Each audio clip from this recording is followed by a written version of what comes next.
Diontae Johnson is right there.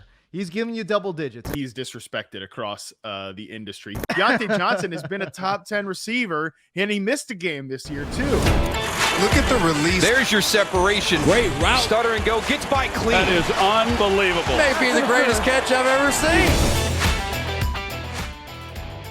Hey, Diontae Johnson has been great, too.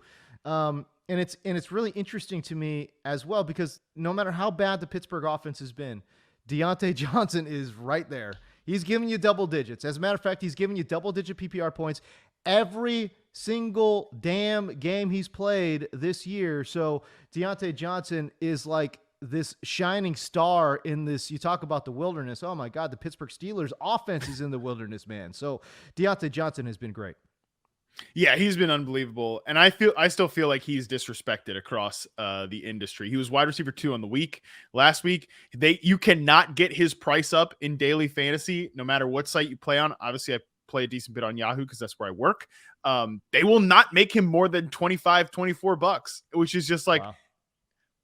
Boost it more. Other sites too, same as well. He's such a good player. We know that via reception perception. He was number 1 in success rate versus zone coverage. He was number 6 or 7 in success rate versus man coverage last year. He was like one of the biggest screaming buys thanks to reception perception. And I still think that he is, like I said, not treated as a true number 1 elite separator, wins at all levels. And he's not just some little PPR dump off guy. His yards per catch is up to like 12 this year.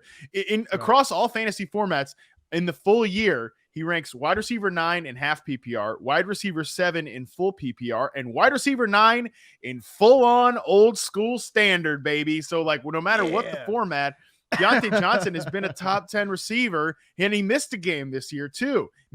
So like, I think he's still a guy to buy in Dynasty. I think he is still, because again, the Steelers could be one of these teams that if they get a quarterback upgrade, like just Diontae just goes to the moon. This guy is a young star at the wide receiver position who just knows how to get open. And like these guys who know how to get open, they don't fail. Like, I know he like dropped a touchdown last week. Like he should have caught that. I don't know that I would he missed the opportunity. I don't know. It's like a full on drop. It's like he's running full speed down the field, but then he still scores 2 more times. Like it's a tough catch. So the guy's been great all year. He's legitimately been unbelievable. He's ironed the drop problems out of his game. And you're right. Like nothing is working beyond him in the passing game too. Bat Lab asked us in the Ask RP segment, number 1, how good is Diontae, which is what inspired this segment for me. And does he cap Claypool too much? Do we think it's just Ben capping him?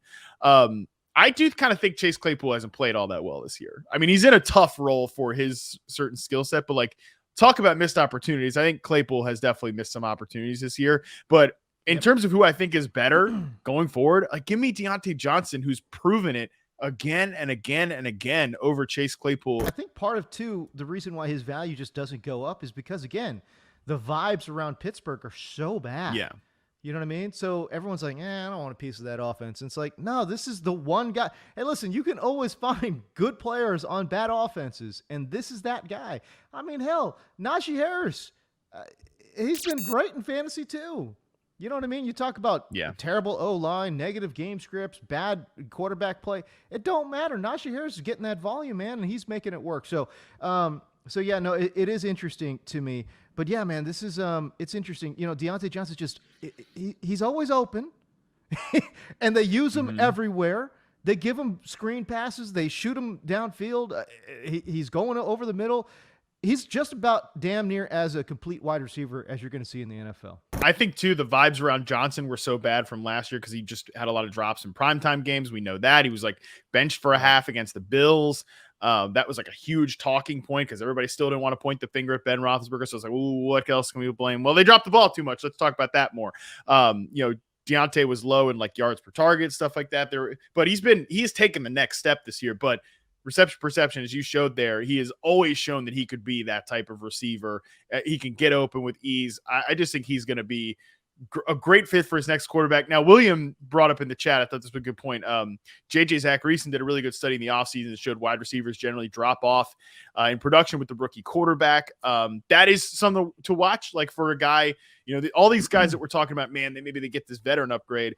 there's a chance that they end up with a rookie. The one thing with this offseason too, there's no like hot rookie young quarterback where, man, the Steelers who are a win now team. I mean, they are still like, I don't see these guys like suddenly wanting to rebuild or something like that with a back half of the first round, rookie quarterback. Yeah. I don't know what they do in the offseason at quarterback, but I don't feel like we end up seeing a rookie in Pittsburgh. But William, that is a good point to remember.